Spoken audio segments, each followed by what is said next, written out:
Um, Baik, jadi saya memberi judul ini ngobrol-ngobrol aja ya. Jadi mungkin saya nggak terlalu sistematis dan mungkin beberapa poin yang saya buat nanti juga masih setengah matang karena juga itu salah satu problem yang juga masih saya gumuli sampai hari ini gitu. Jadi ya semoga justru dengan diskusi kita bisa memiliki memberikan pandangan-pandangan baru ya, soal problem yang akan kita angkat. Ya, jadi mungkin pertama-tama perkenalkan dulu, nama saya Yosi. Tadi udah dikenalin, terima kasih Mas Rais ya. Salam kenal juga buat teman-teman yang lain. Ya, saya kasih judul melampaui kebijakan berbasis riset dan Greta Thunberg. Terus kita akan bicara soal intelektual dan krisis ekologi. Jadi saya akan masuk dari Greta Thunberg. Kenapa Greta Thunberg? Ini orangnya. Jadi nanti kalau ada kalau ada mau nyela atau apa langsung aja ya. Kalau misalkan ada yang nggak jelas atau terinterupsi atau mungkin koneksi buruk bisa nggak kedengeran, saya minta diulangin, tinggal sampaikan aja. Nah, jadi ini Greta Thunberg. Jadi saya kira teman-teman pasti udah tahu ini anak umur berapa deh, belasan tahun lah, masih remaja gitu, dari Swedia yang belakangan terkenal bahkan masuk jadi nominasi Nobel perdamaian. Jadi dia salah satu aktivis yang lantang berbicara tentang ekologi, krisis ekologi di hadapan pemerintah, kekuasaan lah. Jadi dia diundang bahkan sampai ke World Economic Forum, di PBB, sampai di COP ya, Conference of Parties. Ini UNFCCC itu PBB. Tapi intinya poinnya adalah saya ingin tunjukkan bahwa ini adalah salah satu figur publik yang kritis, yang masuk ke pelataran publik di situ, setidaknya yang muncul. Jadi ya kita bisa mengkritik soal inilah media selection, pemilihan media. Banyak kok aktivis-aktivis lingkungan di Indonesia juga lantang-lantang, tapi kenapa nggak masuk gitu kan? Itu persoalan lain. Tapi poin saya adalah kenapa saya pingin masuk diskusi kita dari Greta Thunberg, karena banyak klaim-klaim yang dia sampaikan itu sebenarnya adalah poin-poin yang selama ini kita sampaikan. Kita itu secara umum ya, masyarakat secara umum ya, intelektual, aktivis, dan seterusnya. Cuman bedanya adalah dia anak kecil, ya remaja lah, dia ngomong umur 16 tahun waktu itu. Terus dan dia berani lantang tuh kayak marah-marah gitu. Nah, itu hal yang langka lah ya, di situ. Dan menariknya juga saya baca pidato-pidatonya dia, ini anak oke banget sih bikin pidato, kayak bikin merangkai katanya gitu. Jadi kayak keren lah gitu. Jadi secara retorik dia oke di situ. Tapi poin saya bukan ke situ. Saya ingin bicara bahwa Greta Thunberg ini adalah figur pemikiran tentang bagaimana kita, masyarakat pada umumnya itu membayangkan tentang krisis ekologi. Membayangkan itu dalam artian yang mana sih yang disebut krisis ekologi, lalu apa penyebab krisis ekologi, dan kemana kita harus melangkah dari segi krisis ekologi gitu. Nah, kalau dari yang saya contohin di sini, ini tahun lalu dia diundang di COP, terus dia bilang bahwa seluruh kebijakan pemerintah itu cuman bacot aja gitu, bahasa saya ya. Jadi kayak bla bla bla gitu, climate change bla bla bla, dia bilang climate summit bla bla bla. Nah, jadi bahkan dia menyebut obrolan-obrolan di COP, di UNFCCC itu semua cuman bla bla bla. Jadi poinnya adalah dia pengen action. Nah, ini kan Indonesia banget, aktivis banget gitu kan, kayak percuma bacot, percuma teori, percuma riset, yang penting action gitu kan. Nah, ini kita bisa lihat juga dalam Greta Thunberg gitu. Nah, bahkan dia menginstil sense of crisis ya. Jadi kayak Dia pengen bilang bahwa kita itu our house is on fire. Jadi I don't want your hope. I don't want you to be hopeful. I want you to panic. I want and act as if the house was on fire. Ini pidatonya dia di World Economic Forum. Jadi kayak dia appeal sense of crisis. Ini kan kayak kalau kita ngomong tentang appeal to sense of crisis, ini lagi-lagi kita akan bicara soal argumen ya, gitu. Jadi kayak SPI juga punya sense of crisis. Kita sedang krisis moral, gitu kan. Kayak ini udah kalau Anda udah berani mengklaim krisis itu, ini kalau teman-teman yang belajar studi keamanan, studi strategi, ada istilahnya state of exception, ada istilahnya state of emergence. Pada saat Anda mendeklar state of emergence, Anda akan menangguhkan hukum, Anda akan menangguhkan norma, Anda akan menangguhkan tatanan yang berlaku, dan Anda bisa bertindak sewenang-wenang. Gitu. Nah, itu saya nggak bilang itu buruk atau baik ya, tapi poinnya adalah narasi ini narasi yang juga kita jumpai, narasi alarmis seperti ini, narasi yang banyak kita jumpain juga. Jadi saya bukan nggak bilang bahwa lebay lah berlebihan lah si Greta Thunberg bahwa krisis kita sebenarnya nggak segitu. Bukan itu poin saya.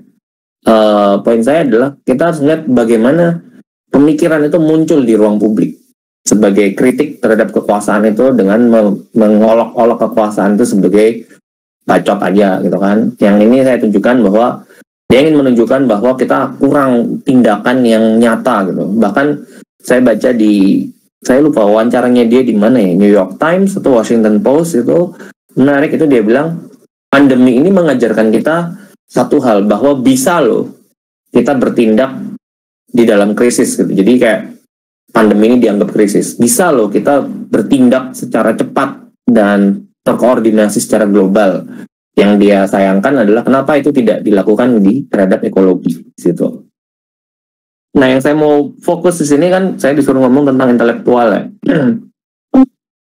Nah, salah satu yang menarik dari Thunberg itu adalah apa yang sering kita dengar bahwa kebijakan itu harus berbasis riset, gitu kan.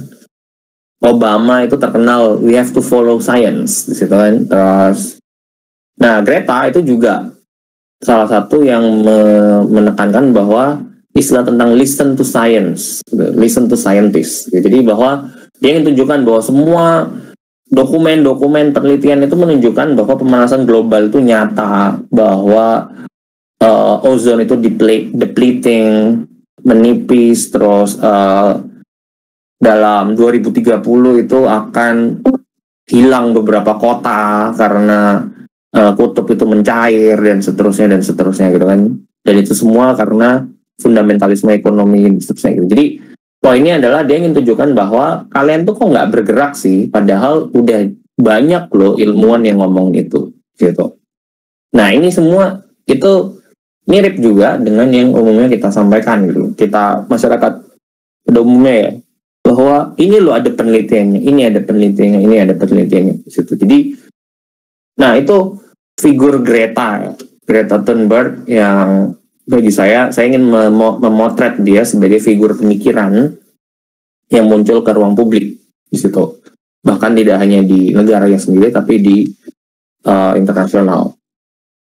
Jadi itu ya, jadi sampai di titik ini saya ingin tunjukkan Greta Thunberg, bagi yang sudah kenal saya kira akan lebih bisa ngomong banyak tentang Greta, tapi poin saya adalah saya ingin menunjukkan bukan Greta sebagai Greta, tapi Greta sebagai satu figur pemikiran ekologis yang muncul ke ruang publik. Dan menariknya dia berbicara secara lantang dan bahkan keras di situ. Nah, cuman yang ingin saya tunjukkan bahwa ada beberapa asumsi-asumsi dasar yang menurut saya menarik di situ. Yang pertama adalah Greta itu mengasumsikan, dan ini lagi-lagi ya, saya tidak mengkritik Greta ya di sini, tapi tidak hanya Greta bahkan yang mau saya kritik di sini, tapi bahwa karena itu tadi saya bilang ini Greta ini menunjukkan ya tipikal pemikiran aktivis maupun intelektual seperti ini gitu. Jadi mengasumsikan bahwa kekuasaan adalah agensi yang otonom terhadap krisis ekologi. Maksudnya apa? Kekuasaan adalah agensi yang otonom. Jadi misalkan kalian tuh harusnya bergerak. Jadi seolah-olah kalau kalian bergerak, lantas krisis ekologi selesai gitu. Jadi seolah-olah krisis itu adalah karena negara tidak niat dalam bertindak. Kalau negara niat, maka selesai. Nah itu asumsi yang bagi saya bermasalah sekali. Kedua, dia bicara soal kalian merenggut masa kecil kita, kalian merenggut harapan kita, kami anak-anak, kalian tuh orang-orang yang dibayar pajak bla bla bla gitu kan. Nah, dia mengasumsikan bahwa kekuasaan itu memang untuk kita semua gitu, untuk masyarakat, bahwa presiden itu memang untuk rakyat, bahwa negara itu untuk masyarakat. Kekuasaan itu memikirkan masa depan kita semua gitu, which is itu dari mana gitu. Itu ya saya sebagai penulis buku sejarah kedaulatan ya, nggak ada saya temukan dalam sejarahnya itu seperti itu. Bahkan saya berani jamin kalau saya misalkan jadi presiden atau apa, saya akan terbelenggu pula logika kedaulatan itu yang nggak ngomongin soal itu. Yang dipentingkan kedaulatan itu adalah bagaimana kedaulatan tetap terjaga. Syukur-syukur kalau menjaga kedaulatan itu termasuk menjaga alam. Nah itu di situ. Tapi poin saya adalah nggak ada itu istilahnya kekuasaan itu memikirkan masa depan kita. Bagi negara kita itu hanyalah entitas harus patuh untuk kerja membangun gitu kan. Kalau Anda nggak ada gunanya bagi masyarakat, apa berat-beratin anggaran negara gitu kan, menu-menuhin oksigen gitu kan, lebih baik kan diobliterate gitu, lebih baik dihilangkan situ. Buktinya apa? Ya kalau coba lihat Anda orang-orang yang menolak bekerja, menolak apa, pasti Anda akan dianggap sampah masyarakat. Anda akan dilihat buruk lah oleh masyarakat, sehingga satu dianggap unlawful artinya di penjara di situ. Jadi poinnya adalah kekuasaan dengan mengasumsikan bahwa kekuasaan itu harus sadar, harus memikirkan manusia, harus memikirkan rakyat. Greta mengasumsikan bahwa kekuasaan itu memang untuk kekuasaan negara ya, terutama memang untuk kita. Which is itu asumsi yang menurut saya bermasalah. Lalu dengan dia bilang bahwa listening to scientists itu juga bermasalah. Seolah-olah dia mengasumsikan bahwa science itu, posisi science itu adalah posisi pembisik. Posisi peneliti itu adalah pembisik, ilmuwan itu pembisik. Ini tradisi Geheimrat lah kalau bahasa saya itu, bukan bahasa saya, Geheimrat itu tradisi Holy Roman Empire, itu ada pembisik-pembisik presiden, pembisik kaisar. Noam Chomsky juga banyak meneliti tentang Mandarin. Mandarin itu intelektual di balik bisnis, intelektual di balik pemerintah gitu. Jadi kayak they speak science to power, tapi untuk menunjang kepentingan power. Jadi nah, kalau kita melihat bahwa, kalau kita sepakat ya, seandainya kita sepakat bahwa kekuasaan itu memang bukan untuk masyarakat, maka semua sains yang dipakai oleh kekuasaan itu tujuannya adalah untuk memperkuat kekuasaannya sendiri. Jadi tujuan negara dalam membanyakkan vaksin itu kan apa? Untuk kalian semua sehat, yakin loh. Kan poinnya adalah vaksin itu digalakkan kan supaya ekonomi berjalan, gitu.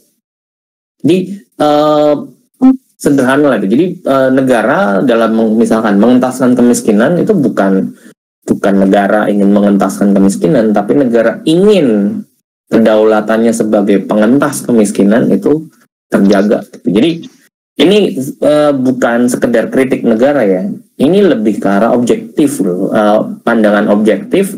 Sejarahnya itu seperti itu. Jadi kalau kita mau berpolitik, Anda mau berpartai politik, Anda harus menginsyafi lah bahasa religiusnya. Kenyataan negara itu seperti itu, sehingga Anda harus memperhitungkan. Karena nanti kalau Anda masuk ke pemerintahan, pasti logikanya seperti itu. Saya pun pasti akan seperti itu. Jadi kita harus antisipasi logika itu. Nah ini obrolan udah bergeser ke arah strategi dan taktik. Itu bukan bagian yang ingin saya omongin. Tapi balik lagi soal kekuasaan dan sains. Jadi bagi Greta dan orang-orang yang bilang harus kebijakan berbasis riset, data driven, bla bla bla. Saya konsultan itu, evidence based policy, bla bla bla. Tapi ya itu buat cari duit aja. Tapi kalau secara pribadi saya melihat kalau sains itu adalah evidence based policy, research based policy, maka kita menghasilkan sains itu tadi pembisik kekuasaan. Nah, apakah seperti itu? Apakah the true scientist, the true progressive science itu adalah pembisik kekuasaan? Kenapa sains tidak bisa menjadi kekuasaan itu sendiri? Kenapa intelektual seolah-olah harus men-channel pemikirannya lewat pemerintah, lewat capital, lewat negara untuk melakukan perubahan sosial atau bahkan perubahan terhadap kritis di situ? Nah, terakhir, asumsi lain adalah callingnya Greta itu adalah emission reduction, mengurangi emisi. Nah, ini bagi saya sangat-sangat bermasalah ya, terutama kalau kita melihat, nah ini kan forum filsafat ya, kita melihat filsafat di balik eksploitasi kapitalisme. Nanti kita akan bahas sedikit, tapi poinnya seperti ini. Apakah solusi dari kapitalisme itu adalah tidak adanya kapitalisme? Nah, itu pertanyaan. Apakah, jadi gampangannya gini, apakah dengan kita membatalkan eksploitasi kapitalisme lantas Anda puas gitu? Nah, apakah itu seperti itu gitu? Jadi ini nanti kita lihat tradisi esensialisme, terus dualisme, terus bagaimana pemikiran dialektika materialis itu, ini sangat tidak dialektika materialis kalau seperti ini cara berpikirnya. Nah, itu akan jadi diskusi kita gitu. Oh ya, sorry. Posisi saya adalah saya lebih banyak menggunakan pemikiran filsafat secara materialisme dialektis ya. Jadi tradisi saya banyak ke situ. Ya, walaupun secara filsafat banyak bersinggungan dengan realisme dan seterusnya, tapi tetap secara filosofis basis saya di situ. Tentu ya itu mempengaruhi seluruh pekerjaan dan kehidupan saya, tapi ya nggak harus saya deklarasikan, kecuali memang orang-orang yang paham gitu. Ya kayak forum ini kan forum filsafat, jadi saya ingin menunjukkan kartu-kartunya lah. Nah, ini 4 poin ini yang ingin saya diskusikan. Nah, yang pertama kita pahami dulu tentang krisis ekologi ya. Saya berangkat dari pemikiran Marx. Kenapa pemikiran Marx? Aneh ya, orang mengkritik ekologi dari pembangunan ekonomi atau industri, tapi kayak nggak bisa melihatnya dari kerangka kritik kapitalisme. Itu aneh bagi saya gitu. Jadi kemanusiaan punya produk kultural paling kaya mengenai kritik kapitalisme, yaitu tradisi Marxian, dan itu kenapa nggak dibaca Greta Thunberg. Poin saya di situ sih. Nah, poin lainnya adalah kita pelajari dulu tentang apa itu krisis ekologi secara Marxian gitu. Menurut Marx itu dalam artian bagaimana kita bisa melihat krisis ekologi secara objektif. Jadi krisis ekologi itu lebih tidak hanya soal kerusakan iklim, kerusakan lingkungan, perubahan iklim atau penipisan ozon, pencairan kutub dan seterusnya, tapi lebih secara abstrak itu yang disebut Marx sebagai metabolic risk gitu. Marx nggak menyebut metabolic risk ya. Ini lebih ke Marxian kontemporer seperti James Bellamy, Foster, Kohei Saito, dan seterusnya. Tapi Marx bicara soal metabolisme. Nah, ini saya kutipkan beberapa kalimat yang menurut saya relevan. Di Kapital jilid 1, itu labor is first of all a process between man and nature. A process by which man, through his own actions, mediates, regulates, and controls the metabolism between himself and nature. Jadi Marx melihat hubungan manusia dengan alam itu seperti metabolisme. Jadi karena metabolisme itu selalu bergerak ke arah apa? Bergerak ke arah homeostasis. Homeostasis itu dalam artian balance, equilibrium di situ, kan? Dan apa hubungan manusia dengan alam? Hubungannya adalah the labor process. Sebenarnya ada 2, yaitu labor process dan valorization process. Tapi poin valorization process itu muncul dalam bentuk labor process juga. Tapi yang mau saya tunjukkan di sini adalah kerja itu adalah relasi alam manusia dengan alam, itu adalah relasi kerja. Kerja itu dalam artian apa? Pada saat manusia mengaplikasikan atau menerapkan tenaga kerjanya, menggunakan waktu hidupnya untuk berproduksi, maka dia harus butuh raw materials. Raw materialsnya dari mana? Dari alam. Gitu.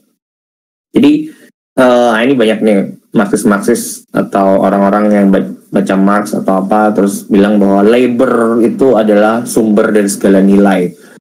Nggak ada. Labor itu bukan sumber dari segala nilai. Labor itu adalah sumber nilai, yes, tapi dia bukan satu-satunya sumber nilai. Marx bicara itu dengan sangat jelas di Critique of Gotha Program, bahwa source of value itu ada dua, labor dan nature, alam gitu. Nah, ini penjelasan dia mengkonfirmasi itu sebenarnya. Nah, jadi kalau kalian yang teman-teman banyak yang mau pro labor bla bla terus langsung ke blinger bilang labor itulah source of value, nah itu nggak kalah fundamentalisnya dengan fundamentalis pasar dan fundamentalis religius dan seterusnya. Itu jadi kita harus clear pemikiran objektif kita soal alam gitu. Jadi the labor process as we have just presented in its simple and abstract element blah blah blah blah blah is the universal condition for the metabolic interaction between man and nature, the everlasting nature-imposed condition of human existence. Jadi, kalau teman-teman baca pasase-pasase ini menunjukkan bagaimana manusia dan alam itu menyatu. Menyatunya itu nggak hanya sekedar retorika political correctness ya. Oh, kita itu satu dengan alam kayak Zen, terus yoga, Iprean loveism seperti itu. Nah, itu retorika yang yang nggak empirik gitu, lebih arah feel good politics aja ya, kayak SJW pada umumnya gitu. Jadi pendekatan sebenarnya yang ingin tunjukkan dengan konsep metabolic rift itu adalah manusia dan alam itu satu dalam sebuah kesatuan metabolik gitu. Artinya kerusakan di satu akan menyebabkan kerusakan yang lainnya. Dan Marx tidak hanya menggunakannya secara metafor, dia mengelaborasi itu, bahwa hubungan antara manusia dengan alam itu adalah melalui labor process. Bahkan labor process ini yang dijelaskan Marx di buku-bukunya tentang pembentukan komoditas, nilai, dan seterusnya. Saya nggak ngomongin tentang Marx, tapi poin saya adalah krisis ekologi itu adalah krisis dalam metabolisme antara hubungan manusia dan alam. Kerusakan alam, kerusakan iklim, perubahan iklim, pemanasan global, bla bla bla, itu adalah manifestasinya. Tapi intinya adalah rusaknya hubungan kesatuan manusia dengan alam. Nah, ini saya kasih contoh gambar. Saya mohon maaf, ini saya lupa nulis sumbernya ya. Ini saya googling aja. Kebetulan ada gambar bagus yang bisa memudahkan. Jadi ini sebelum negara api menyerang lah ya istilahnya. Manusia itu makan, dari menanam dia makan, boker, terus dia makanannya jadi tahinya jadi pupuknya menghidupi tumbuhan makan. Jadi siklus di sini. Nah, kapitalisme masuk. Kapitalisme agrikultur dengan pupuk-pupuk kimia, terus industri dan seterusnya, sehingga menjadi tidak balance gitu. Jadi siklusnya menjadi putus gitu. Ya, ini tentu jelas sangat menyederhanakan ya. Tapi poinnya semoga teman-teman dapat tentang metabolic rift itu, ini hubungan metabolis yang terganggu di situ. Nah, kalau kita ngomong soal mengurangi emisi, nah wacana ini menandakan ini logo emission reduction ya, CO2 ini. CO2 di awan, ya ada dua panah ke bawah. Nah, wacana tentang mengurangi emisi ini terlepas dari scientific truth-nya, dia lebih menandakan sebuah paradigma. Nah, ini kalau kita bisa berpikir lebih filosofikal, wacana ini mengasumsikan bahwa kita bisa merewind keretakan metabolisme gitu. Jadi karena kita menghasilkan emisi banyak, maka kurangin emisi, lantas kita bisa kuat kembali ke sedia kala gitu kan, kayak ada new normal. Terus kalau divaksin, lantas kita bisa kembali ke sedia kala gitu. Kalau Anda sakit, minum obat, semoga itu kan doa Anda untuk teman-teman Anda yang sakit, semoga lekas sembuh kembali ke sedia kala. Nah, ini sangat esensialis gitu, mengasumsikan ada kondisi yang ideal gitu. Ini hal yang paling saya, ya, walaupun saya banyak baca Marx, ini yang paling membuat saya sebel ya, di titik tertentu jijik gitu, jijik dalam artian kayak buset ini religius banget gitu, bahwa kita bicara soal suatu gagasan bahwa ada loh yang virgin, yang pristine, yang immaculate gitu, yang tidak tersentuh, lalu negara api menyerang. Jadi kayak emang seperti itu.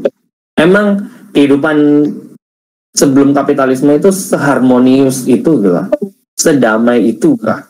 Jadi ini yang inherent dalam Marx, yang which is itu saya benci sekali dalam pemikiran Marx yang muda terutama. Dan banyak Marxis pengutip Marx lah yang menurut saya kayak degenerate semua, kayak Marxis SJW lah yang ngomongin liberal lah, humanis liberal, humanis universal, sosdem lah, yang mengutip Marx hanya kelihatan keren aja ngomong kapitalisme, yang nggak mungkin nggak ngomong Marx gitu, tapi pemikirannya liberal semua gitu, humanis semua gitu. Jadi itu bermasalah. Kenapa? Karena asumsi itu tidak terbukti gitu. Nggak ada itu istilahnya zaman dulu itu, sebelum kapitalisme itu kehidupan tuh baik-baik saja. Sebelum kerusakan lingkungan itu ada kefaktapan yang lain gitu loh di dunia ini, yang mana itu tidak bisa dikristalisasi dalam krisis ekologi gitu. Nah ini yang membuat pemikiran ini, tadi yang saya bilang, ini nggak dialektikal materialis gitu. Bahkan kritik terhadap pemikiran Marx yang ke arah situ, kalau teman-teman baca di Manifesto Komunis atau di Critique of Gotha Program, Marx punya kecenderungan ke arah sana, yang menurut saya itu penyakit gitu. Jadi kalau kita mengurangi emisi, maka artinya itu kita bisa mengundo kapitalisme. Nah, saya lebih menawarkan kita untuk melihatnya dari perspektif yang lebih psikoanalisis ya. Psikoanalisis dalam artian tetap materialisme dialektis. Saya lebih melihat keretakan metabolik itu sebagai kayak trauma. Trauma itu kayak misalkan gini, saya tusuk Anda gitu.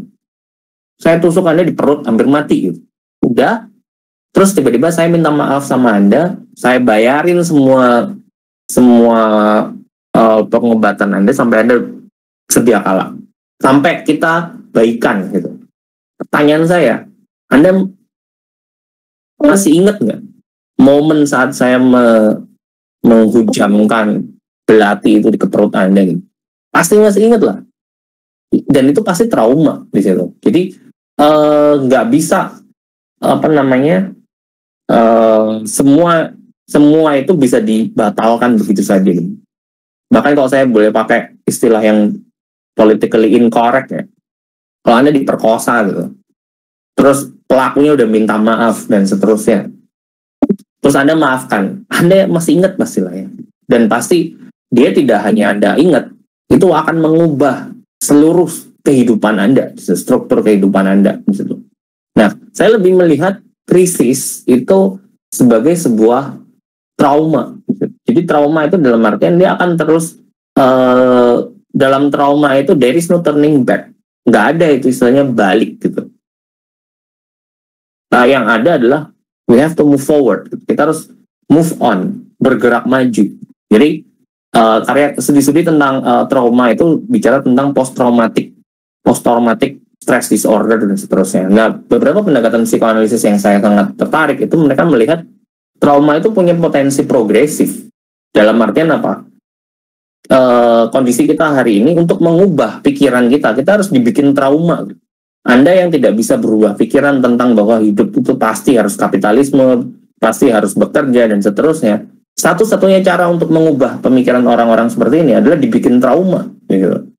Kenapa? Nah, ini riset beberapa psikoanalis tentang brain injury, tentang kerusakan otak, Alzheimer dan seterusnya, mereka menunjukkan bahwa trauma itu selalu menghasilkan post-traumatic subjectivity.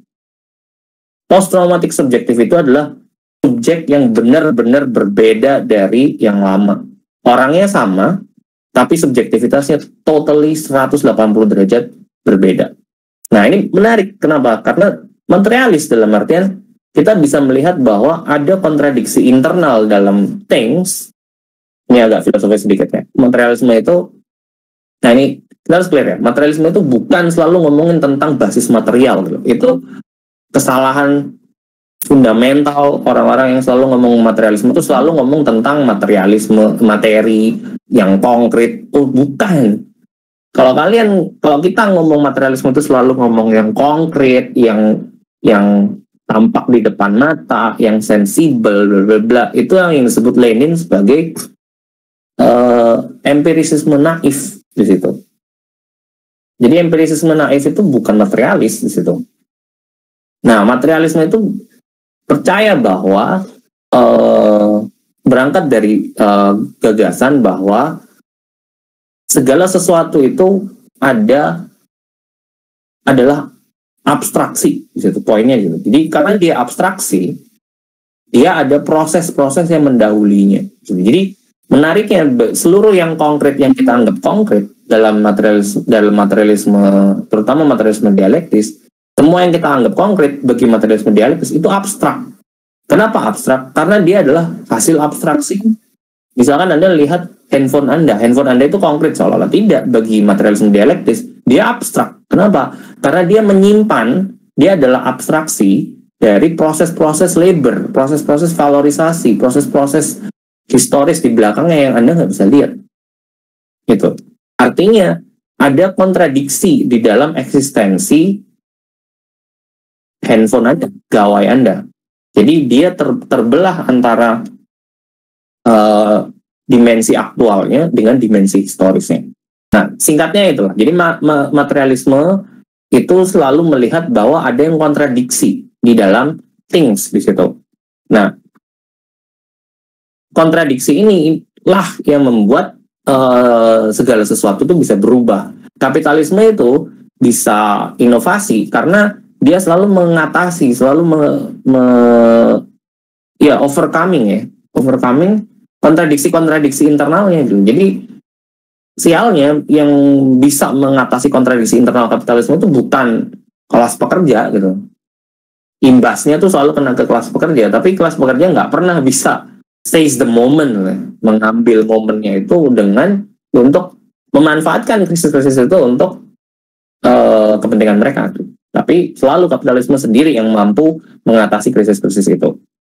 Gitu. Jadi dan sekali lagi post traumatik itu juga berlaku dalam kapitalisme. Kapitalisme yang baru, kapitalismenya sama, tapi dia muncul dalam bentuk-bentuk yang berbeda.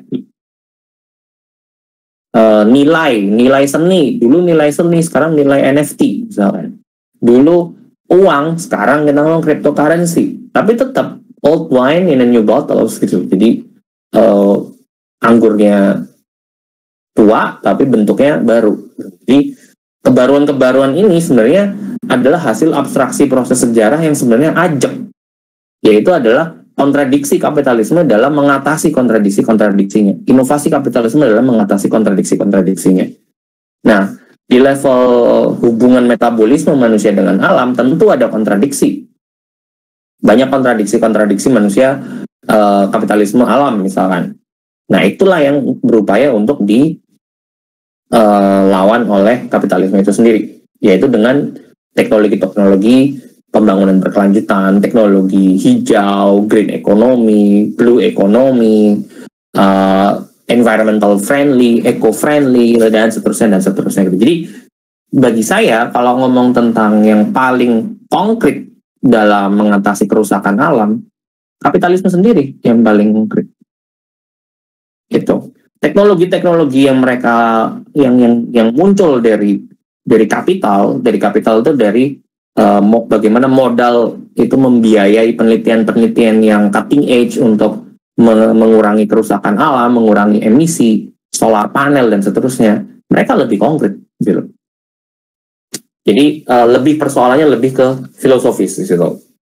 Karena seolah-olah kita harus kembali ke suatu kala, suatu era yang mana krisis itu tidak ada, which is itu nggak mungkin di situ. Dan sebenarnya ini pertanyaan bagi semua orang yang mengaku progresif ya. Tujuan dari revolusi itu apa? Tujuan dari perlawanan terhadap kapitalisme itu apa? Bagaimana kita membayangkan kehidupan pasca kapitalisme? Kehidupan pasca kapitalisme itu apa sih? Kehidupan tanpa kelas, ini yakin. kehidupan tanpa eksploitasi, lu yakin di situ?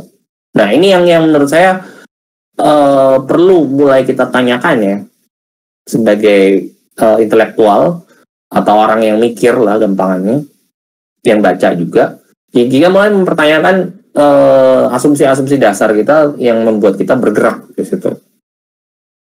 Nah, apakah peran intelektual itu hanya speaking truth gitu? Jadi kayak speaking truth itu apa gunanya gitu? Kayak orang hari ini di era post truth, halo gitu, kayak ya nggak usah banyak-banyak lah. Berapa Kak tentang COVID? Berapa paper jurnal ilmiah yang muncul? Tapi hoax itu selalu ada, gitu kan? Jadi kita harus bertanya, apakah strategi menyatakan kebenaran itu adalah strategi paling jitu dalam kita melakukan, ya dalam hal ini upaya mengatasi krisis gitu. Ada nggak justifikasinya? Ada nggak sejarahnya bahwa orang dikasih tahu yang benar, pemerintah dikasih tahu yang benar, langsung dia melakukan itu? Atau Anda harus bisa meneliti kapan pemerintah pada saat dikasih tahu sains itu melakukan dan kapan dia tidak. Jadi nggak bisa kita secara naif, secara idealis, dan secara tolol bahkan bagi saya ya, itu kayak ya udah nggak mau tahu, pokoknya saya ngomong yang benar, ini saya hanya mengatakan yang benar. Bagi saya itu tolol. Tolol karena apa? Itu bukan hanya tidak menghasilkan apapun, tapi dia membahayakan Anda sendiri, bahkan membahayakan teman-teman Anda sendiri. Anda nggak mikirin ke situ, ya nggak dipikirin karena ya mohon maaf, mungkin Anda terlahir dari keluarga yang mampu, atau Anda beasiswa di luar negeri, atau Anda udah punya pekerjaan tetap, fine Anda ngomong-ngomong seperti itu dulu. Jadi ini yang perlu kita lihat, bahwa praksis itu juga harus mengakar pada basis material tadi. Itu speaking truth to power, apakah itu efektif? Jadi kita tidak bicara bahwa Anda harus menjadi pengkhotbah, pembela kebenaran gitu kan, yang bikin Anda ngaceng gitu. Bahwa kita heroik di situ. Nah, jadi tujuan kita speaking truth to power itu apa? Apakah display of power? Tentu kan yang kita ingin lakukan itu adalah untuk melakukan perubahan. Nah, ini pertanyaannya. Apakah speaking truth to power sebagaimana yang ditujukan Greta Thunberg itu mempengaruhi perubahan? Bahkan kalau Anda mikir mode statistik ya, mode kuantitatif, X menyebabkan Y. X itu speaking truth to power, Y perubahan kebijakan ekologi. Pertanyaan saya balik, apakah misalkan ada perubahan kebijakan ekologi, bisa nggak Anda buktikan bahwa itu adalah hasil dari tindakan-tindakan aktivisme ekologi? Nah itu, jadi kita mesti juga bertanggung jawab atas asumsi-asumsi itu. Terus scholar activism, engage scholarship. Apakah engage scholarship itu adalah apa ya? Banyak teman-teman suka itu intelektual organik gitu kan, intelektual publik gitu. Apakah peran intelektual itu harus ngeblend dengan aktivisme? Di kalangan saya ya, kalangan dosen, akademisi, itu kayak seolah-olah berdosa dan memalukan gitu loh kalau Anda tidak pernah ngobrol sama serikat pekerja gitu kan, Anda nggak pernah terlibat atau live in dengan petani, kayak hal memalukan gitu. Kayak Anda merasa berdosa gitu. Nah itu bagi saya moralisme murahan yang apa ya, menarik. Saya ya, keuntungan saya banyak berinteraksi, tidur di petani, di rumah petani, lihat mereka dikejar-kejar sama tentara. Tapi pertanyaan saya, apakah pengalaman saya itu membawa perubahan terhadap ini? Enggak juga gitu. Jadi ada nggak kajiannya gitu, bahwa semakin Anda live in lama dengan petani, lantas Anda bisa punya dampak pada mengurangi eksploitasi dalam kapitalisme agraria gitu. Ada nggak kajiannya itu? Jadi seringkali itu asumsi-asumsi moralis ini yang merusak intelektual gitu, yang membuat ketajaman intelektual itu menjadi turun gitu, menjadi lemah gitu. Nah, saya membayangkan post traumatic utopia itu seperti kembali ke Greta sendiri. Greta juga pernah ngomong ini yang saya cukup tertarik ya. Dia bilang bahwa doing our best is no longer good enough. Now we need to do the seemingly impossible. Cuman ini tadi impossible menurut Greta, kayaknya bagi saya sih nggak impossible amat tuh. Itu. Tapi bahkan menurut saya bukan hanya impossible, ada impossibility yang favorable dan unfavorable. Ada ketidakmungkinan yang diinginkan, ada yang tidak diinginkan. Contohnya gini, mungkin nggak sih saya kasih contoh yang politically incorrect ya. Misalkan saya punya keinginan ngebunuh orang gitu. Yang nggak mungkin apa? Saya pengen bisa mengiris-iris, mencacah orang itu sepanjang 1 cm dalam waktu 1 detik gitu. Itu kan nggak mungkin kan? Impossible. Tapi kan buat apa itu dilakukan gitu? Kenapa saya harus bikin teknologi yang memungkinkan saya membunuh orang, mengiris-iris dia dalam potongan-potongan sepanjang 1 cm selama hanya dalam waktu 1 detik? Itu impossible kan? Tapi kan nggak semua orang butuh impossibility seperti itu gitu. Dan itu impossibility yang nggak worth it gitu. Sama dalam ini. Impossible bagi Greta itu adalah pemerintah itu mengurangi krisis ekologi. Ya kan? Jadi kita hidup dalam environmental friendly era gitu. Sama, misalkan kalau saya pribadi, saya juga butuh kehidupan yang environmentally friendly era gitu, atau zaman yang ekologis gitu kan, ekopunk lah istilahnya. Jadi masa depan yang mana Anda lihat solar punk, itu saya suka itu solar punk, untuk melihat masa depan utopia yang mana masyarakat itu tersusun terbentuk di atas teknologi tata surya, misalkan tenaga matahari. Tapi itu tadi, rute menuju solar punk, rute menuju utopia ekologi, itu ada yang kapitalis, ada yang non kapitalis di situ. Kalau saya pengennya yang non kapitalis gitu. Jadi ini mungkin kalau tonton pernah dengar Zizek kan, Slavoj Zizek itu kasih contoh yang menarik ya. Jadi suatu hari dia ambil dari film ya, ada film Ninotchka, Ernest Lubitsch di filmnya Ninotchka itu ada satu scene yang mana bapak-bapak datang ke kafe, dia pesen, ya ini bahasa saya, mbak pesen kopi dong. Nah terus si mbaknya nanya, kopinya mau tanpa gula, kopi tanpa krim atau kopi tanpa susu? Ya, pertanyaannya itu. Saya mau kopi, kata waitersnya tanya, mau kopi tanpa gula, tanpa susu atau kopi tanpa krim? Gitu. Anda akan jawab apa? Jadi poinnya Zizek itu dari contoh itu, dia ingin tunjukkan bahwa kopi tanpa gula sama kopi tanpa krim itu sama kan?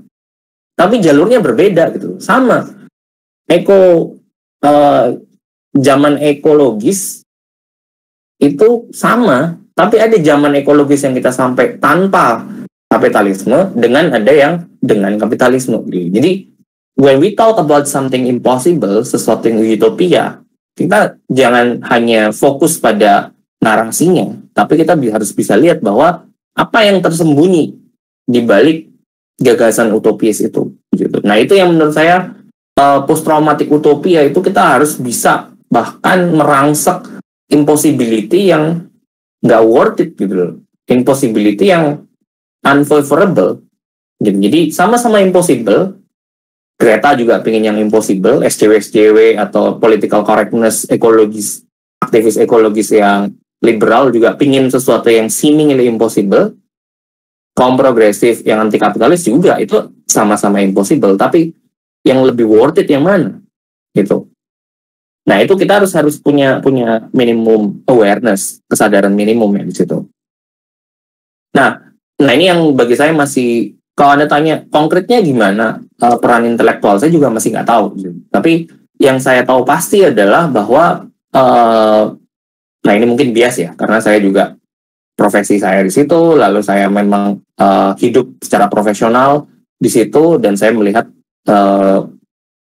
pekerjaan dan karir saya di situ. Jadi saya lebih melihat bahwa intelektual dan penelitian akademisi dan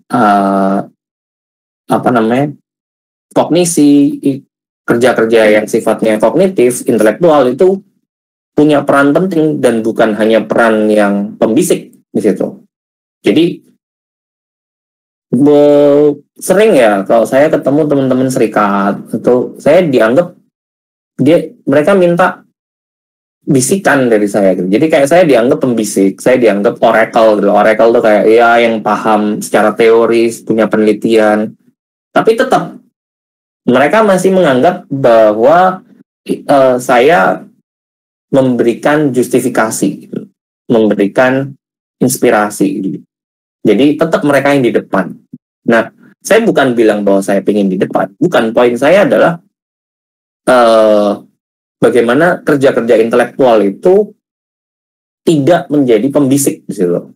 Nah, ini yang menurut saya menarik. Pertanyaan yang saya ajukan adalah pertanyaan fundamental di dalam diskusi kita adalah, mungkinkah intelektual itu punya peran dalam mereduksi, dalam mengatasi metabolic risk melampaui paradigma pembisik gitu. Jadi tentu yang saya bicarakan bukan engage scholarship ya, bukan aktivis scholarship dalam artian kayak Anda penelitian lapangan yang langsung berinteraksi dengan masyarakat, bukan. Tapi mungkin nggak dengan karya-karya Anda, penelitian Anda, kita secara aktif dan menjadi secara determinan dalam dalam mengurangi atau mengatasi krisis ekologi gitu. Nah, itu yang menurut saya yang ingin coba saya kembangkan dalam ya saya nggak melakukan ini secara sistematis, tapi dalam sambil lalu kok saya mikir-mikir sambil berak atau sambil ngapain gitu, mikir-mikir itu. Nah, bagi saya mungkin, nah ini saya masih ada waktu nggak, ini agak filosofis lagi, atau kalau misalnya ini bisa kita sudahi, jadi kita bisa diskusi lebih lanjut. Tapi kalau masih ada waktu, saya mau eksplorasi dua tema filsafat. Gimana Mas Rais? Boleh Bung, silakan Bung. Oke, saya masuk ke filsafat hardcore ya, hardcore. Nah, untuk menjawab atau menjustifikasi dugaan saya bahwa it is possible kaum intelektual itu punya peran yang di depan dalam artian bukan sebagai pendukung, sebagai pembisik, bahkan peran ini satu-satunya yang eksklusif gitu. Kalau kita punya pemahaman yang clear tentang metabolic risk itu, dan dalam hal ini clear itu dalam artian kita bisa memikirkannya dari segi filosofikalnya, aspek filosofisnya, secara hakikat. Dua pintu masuk saya adalah kita mendiskusikan tentang dualisme dalam pemikiran Marxis, dalam pemikiran Marx tentang metabolisme sosial gitu. Dan yang kedua adalah mendiskusikan tesis 11-nya Karl Marx tentang, kalau mungkin teman-teman tahu pasti, filsuf sampai hari ini hanya mendeskripsikan dunia, sementara yang terpenting adalah mengubahnya. Nah, kalau kita mendiskusikan dan merefleksikan dua poin ini, menurut saya kita punya kemungkinan untuk menjawab secara afirmatif apa yang tadi saya bilang, peran intelektual yang tidak hanya sekedar jadi pembisik. Yang pertama, ini intelektual progresif gitu. Ternyata saya masuk yang ini dulu. Tesis 11. Jadi tesis 11 itu ini, the philosophers have only interpreted the world in various ways. The point is to change it. Jadi pertanyaannya adalah, nah ini aktivis-aktivis yang just do it-ism ini, yang penting action, yang penting tindakan, kayak fundamentalisme tindakan, fundamentalisme aksi ini. Kalau kalian mahasiswa pasti tahu lagunya kan, Darah Juang atau apa, yang mengglorifikasi gerakan itu apa sih? Berjuta kali turun aksi, bagiku satu langkah tolol gitu. Jadi kayak seolah-olah yang Anda lakukan itu adalah harus turun aksi gitu. Nah, ini fundamentalis aksi ini sering mengutip tesis 11 gitu. Alah, bacot aja lu. Yang penting ngubah dunia gitu kan. Jadi percuma berteori kalau kita nggak mengubah dunia gitu. Nah, saya nggak bisa mengutip yang lainnya, tapi kalau teman-teman baca tesis 1-10, itu yang diomongin Marx itu semua adalah epistemologi. Itu adalah ontologi dan epistemologi. Cara kita melihat yang objektif, cara kita menginterpretasi dunia.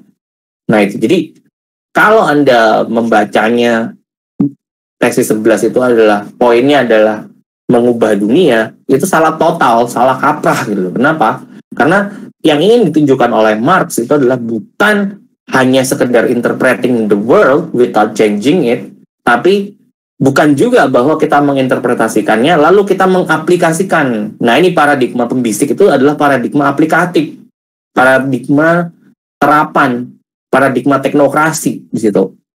Saya nggak bilang teknokrasi atau applied science itu buruk ya, bukan. Poin saya adalah science itu tidak seharusnya bicara hanya di tataran praktis gitu. Jadi hubungan sains ke praktis bukan di level terapan di situ.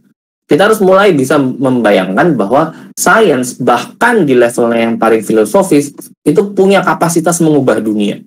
Dan itu yang ingin disampaikan oleh Marx dalam tesis 11. Kalau Anda baca tesis 1, tesis 2, tesis sampai tesis 10, itu Marx bicaranya di situ. Dia ingin membayangkan sebuah pemikiran yang bisa mengubah dunia gitu. Pemikiran yang tidak hanya mengubah dunia kalau dia diaplikasikan, bukan, tapi pemikiran itu sendiri yang mengubah dunia. Artinya apa? Dunia itu dilihat sebagai sebuah gagasan. Nah, ini sangat inline dengan materialisme dialektis. Kenapa? Karena semua hal yang kita lihat di dunia ini itu adalah abstraksi dari proses-proses yang sifatnya abstrak, yang tidak terlihat. Artinya, di situ kita bisa masuk kritik pemikiran. Karena apa? Karena dia masuk ke level yang abstrak. Artinya dengan kita mengubah the way things being thought, bagaimana dunia itu dipikirkan, bagaimana pemikiran itu bekerja, maka otomatis kita mengubah hal-hal yang konkret dan praksis di situ. Jadi, kemenyatuan teori dan praktik di dalam Marx itu bukan dalam artian teori diaplikasikan ke praktik, bukan. Tapi karena praktik itu adalah embodiment dari teori yang sifatnya ideologis di situ. Jadi kita harus bisa melihat bahwa praktik itu adalah embodiment. Praktik-praktik itu adalah bukan sekedar terapan, tapi dia adalah correlate. Correlate itu adalah pertanda bahwa ada gagasan di dalam yang melandasi praktik itu di situ. Nah, jadi ini yang menurut saya perlu kita mulai diskusikan tentang penelitian seperti apa yang mampu mengubah dunia. Jadi artinya penelitian itu tidak hanya sekedar deskriptif dan eksplanatif, tapi penelitian itu harus mampu bikin orang trauma. Nah, gimana caranya kita bikin penelitian yang traumatik? Kita harus bedah penelitian itu seperti apa. Penelitian itu ada aspek persuasifnya, ada aspek karena dia persuasif, kita harus bicara soal tatanan menata data, menata judulnya, kalimatnya seperti apa. Lah boro-boro kalian nulis saja kagak bisa, misalkan, jangan harap bisa bikin report yang bisa persuasif gitu. Kalau teman-teman nggak bisa menata pikiran secara sistematis, akan kesulitan membuat penelitian yang bisa mendayu-dayu lah, mengarahkan cara orang berpikir gitu. Jadi kita mulai sangat teknis pada saat kita bicara soal penelitian. Ternyata penelitian tidak hanya soal deskriptif dan eksplanatif, tapi penelitian itu bisa loh. Penelitian yang memberi dampak terhadap membuat orang berubah pikiran. Jadi percuma Anda meneliti kalau Anda nggak bisa mengubah pikiran orang. Gampangannya seperti itulah. Jadi kalau kita mau menyederhanakan secara brutal soal dampak ini gitu. Jadi tanpa Anda didengarkan orang, gitu kan? Jadi kayak ini kan tipikal politik identitas tuh, kayak minta didengerin gitu kan. Jadi kalau Anda gagasan terjauh Anda adalah speaking meneriakkan kebenaran, bagi saya that's a fool gitu. Itu tindakan bodoh yang tidak akan ada. Kalian teriak-teriak di jalan pun pemerintah dengar, tapi pertanyaannya dilakoni nggak? Ya belum tentu kan, hampir pasti enggak gitu kan. Kenapa tidak kita membuat sebuah strategi yang bahkan dengan bisikan sekalipun dia langsung tegang, dia langsung panik, dia langsung bahkan ya spot jantung mati gitu bahkan lagi gitu. Nah, jadi kita pasti bisa nggak kita membuat penelitian yang punya daya tusuk seperti itu gitu. Nah, itu kita akan bicara di level metodologis, tapi juga di level bungkus. Di level bungkus kita ngomongin tentang daya persuasi dan seterusnya gitu.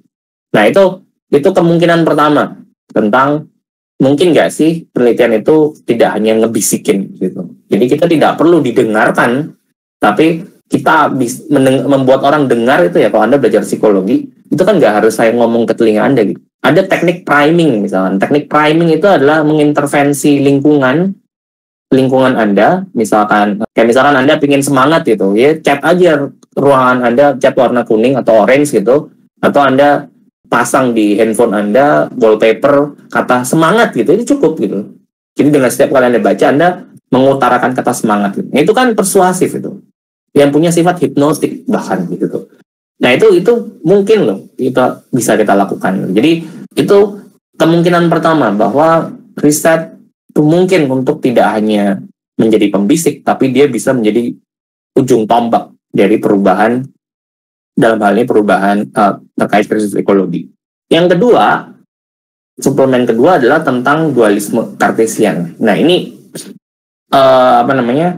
Nah, ini agak rumit ya. Semoga saya bisa menjelaskannya dengan baik. Jadi, dualisme dalam pemikiran ekologi itu umumnya ya hampir semua dualisme selalu Kartesian ya. René Descartes itu kan melihat bahwa ada mind and body independence gitu. Itu satu. Lalu ada, ya saya kira kita semua pasti tahu cogito ergo sum ya. Cogito ergo sum itu I think, therefore I am. Artinya keberadaan, being itu adalah terpisah dari pikiran. Jadi bahkan Edmund Husserl itu dengan fenomenologi selalu bicara soal kesadaran itu sebagai keterarahan. Jadi cogito itu selalu terarah. Yang namanya sadar itu artinya terarah. Karena dia terarah berarti kan ada benda yang mana dia diarahkan, yang mana kesadaran itu mengarah gitu kan. Jadi artinya ada dua entitas berbeda, kesadaran dan objek kesadaran, gitu kan. Clear ya di sini. Jadi dualisme itu dalam artian itu. Nah, dualisme dalam pemikiran ekologi itu mengasumsikan bahwa alam itu rusak karena tindakan manusia. Dan dua hal ini, alam itu punya proses sendiri, manusia itu punya proses sendiri. Nah, karena manusia dan alam punya proses sendiri, maka dia menjadi dualis disebut. Nah, Marx itu dualis. Kalau Anda baca ini, ada proses natural process dan ada labor process di situ. Jadi ada proses manusia dalam bertindak terhadap alam. Bertindak terhadap alam itu ya kalau dulu bercocok tanam, kok sekarang ya tambang, terus mengubah segala sesuatunya menjadi produk komoditas ya, itu. Di sisi lain ada natural process, proses geologis, proses fosil, terus dan seterusnya. Nah, jadi seolah-olah dua itu. Nah, Marx dikritik karena dia dualis gitu. Nah, Kohei Saito itu dia menulis tentang salah satu filsuf yang bicara soal ekologi, orang Jepang, dan dia terkenal, bukunya bestseller. Nah, dia salah satu yang terlibat dalam proses inventarisasi seluruh tulisan Marx. Jadi mega, Marx Engels complete works lah, MECW gitu. Itu project gila banget, dan bahkan dia mendapatkan manuskrip Marx tentang alam yang menunjukkan bahwa Marx itu ternyata concern terhadap alam itu gila-gilaan gitu. Dia nulis dan mengedit Marx Ecological Notebook gitu. Nah, Saito terhadap kritik-kritik bahwa Marx itu dualis, dia belanya seperti ini. Gampangannya ya, bahwa Marx itu sebenarnya dengan dialektika materialis itu monis. Dualis itu kan lawannya monis ya. Monis, bahwa manusia dan alam itu adalah satu entitas. Tapi konsekuensi dari pemikiran materialisme dialektis itu adalah harus tesis 11. The point is to change it gitu. Pertanyaannya adalah, kalau kita mengasumsikan manusia dan alam itu satu, maka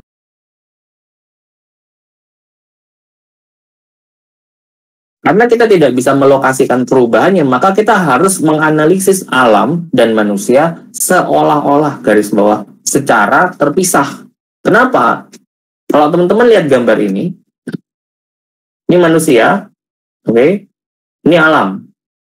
Kursor saya kelihatan nggak sih? Manusia, alam.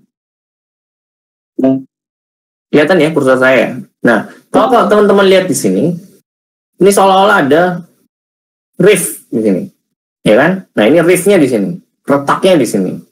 Jadi seolah-olah ada proses metabolisme manusia sendiri sini, tapi juga ada proses yang sifatnya alam. Nah, proses ini diintervensi oleh kapital. Itu. Jadi poinnya Marx menurut Saito, kenapa dia harus mau tidak mau menjadi dualis? Karena poinnya Marx adalah pemikiran yang mengubah. Poin pemikiran yang mengubah artinya dia harus bisa melocate di titik mana perubahan itu harus dilakukan. Kalau kita melihat secara monistik, maka kita tidak akan mampu melihat bagaimana ternyata kalau yang satu ini kita breakdown secara teknis, secara detail kayak itu tadi. Kalau Anda tidak, yang poin pertama saya, kalau Anda tidak mencacah penelitian itu ke dalam aspek metodologisnya, dalam metodologis itu bisa cacah lagi loh. Proses pemilihan variabel, proses pemilihan indikator itu bisa politis di situ. Belum lagi aspek tulisan persuasinya, pemilihan kata-kata, pemilihan layout, warna. Kalau Anda tidak sedetil itu, tidak spesifik itu, Anda nggak akan bisa melihat bahwa ternyata penelitian punya aspek lain loh di situ yang lebih dari hanya sekedar deskriptif dan eksplanatif gitu loh. Kayak dosen-dosen MPS metodologi penelitian sosial Anda kan selalu ngomongin itu gitu. Ternyata ada faktor lain. Sama, Marx kita tidak akan bisa melihat aspek praksis progresif kalau kita tidak membedah manusia dan alam itu sehingga menjadi seolah-olah dualis di situ. Nah itu akhirnya Saito menyebut pemikiran Marx itu dualis, tapi dia non Kartesian. Kalau Kartesian itu percaya bahwa perbedaan itu fundamental. Bagi Marx, perbedaan itu tidak fundamental, maksudnya tidak originary gitu. Jadi karena apa? Karena asumsinya awalnya monis. Nah, awalnya yang ini yang saya kritik tadi, ya kan? Seolah-olah ada yang pristine, ada yang virgin, ada yang tidak tersentuh, lalu tersentuh. Jadi terlepas itu kita dikritik atau enggak, which is kritik saya ke situ ke Marx. Tapi pembelaan Saito adalah bahwa dualisme itu adalah akibat dari kapitalisme. Kapitalisme masuk dan dia merangkut itu. Nah ini kalau kalian teman-teman baca teorinya Marx tentang akumulasi primitif, mungkin akan bisa memahami lebih jauh. Akumulasi primitif itu berangkat dari menseparasi relasi manusia dengan common, alam. Salah satunya situ. Nah, balik lagi, gimana pemikiran non-Cartesian dualism ini mampu memberi kemungkinan, menunjukkan kemungkinan bahwa mungkin loh penelitian itu di sana, yaitu dengan kita menunjukkan bahwa di dalam pemikiran itu sendiri, itu mungkin untuk kontradiktif. Gitu. Jadi, dengan kita membelah pemikiran itu, dalam hal ini pemikiran ekologis, itu kita bisa merinci di titik-titik mana keretakan itu terjadi. Jadi kalau Anda bilang hanya greenhouse effect itu abstrak banget gitu. Kayak Anda cuma baca koran satu aja bisa dan Anda langsung menjadi pakar ekologi gitu kan. Kayak hari ini Ukraina, Rusia, semua orang jadi pakar hubungan internasional gitu hanya dengan. Jadi kayak kelembaman ini yang membuat intelektual dan aktivisme hari ini menjadi sebaiknya nggak usah ada di situ. Yang akhirnya membuat bahkan ya menurut saya menjadikan buruk nama dari intelektual gitu. Karena itu tadi Karena dia tidak kritis pada pemikirannya sendiri, dia tidak bisa melihat kontradiksi-kontradiksi di dalam pemikirannya, dan tidak bisa menempatkan aspek praksis di dalam pemikiran. Karena itu tadi, yang penting gue menyampaikan kebenaran, yang penting gue jadi pendeta, gue jadi pengkhotbah kebenaran, menjadi superhero, membela kebenaran, gitu kan. Nah, kalau kita melihat penelitian hanya di level speaking truth to power instead of sebagai itself a power, nah maka kita akan terjerembab ke dalam moralisme political correctness seperti itu. Nah, itu yang menurut saya mungkin untuk diatasi dengan refleksi kritis tentang tesis 11 dan non-Cartesian dualism. Nah, itu mungkin dari saya sampai di sini. Jadi saya kembali lagi ke Greta Thunberg bahwa doing our best is no longer good enough. We must now do the seemingly impossible. Sehingga pertanyaan kemudian adalah, to what extent nalar imajinatif Anda mampu berbicara soal yang impossible dalam kaitannya dengan relasi keilmuan intelektual dengan krisis ekologi. Terima kasih, selamat malam. Saya kembalikan.